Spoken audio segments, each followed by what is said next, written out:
This SMG interview is presented by Bobcaygeon Brewing Company. Now you, Megan, your love of sports started when you were really, really young. So tell me about when you fell in love with the sports. Well, it started with my grandparents. They took care of us a lot during the summer, and my papa always had this little red radio with him. It was a Sony. I remember it like it was yesterday.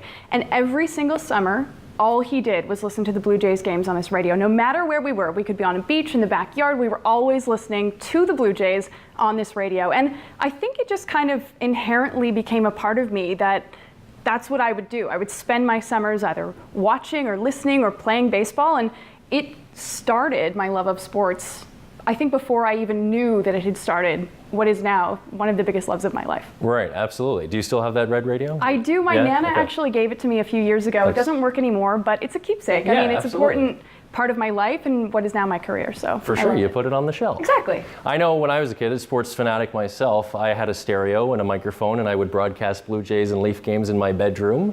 And those tapes still exist, and if anyone listened to them, I think it would be alarming at how high-pitched my voice was. Puberty.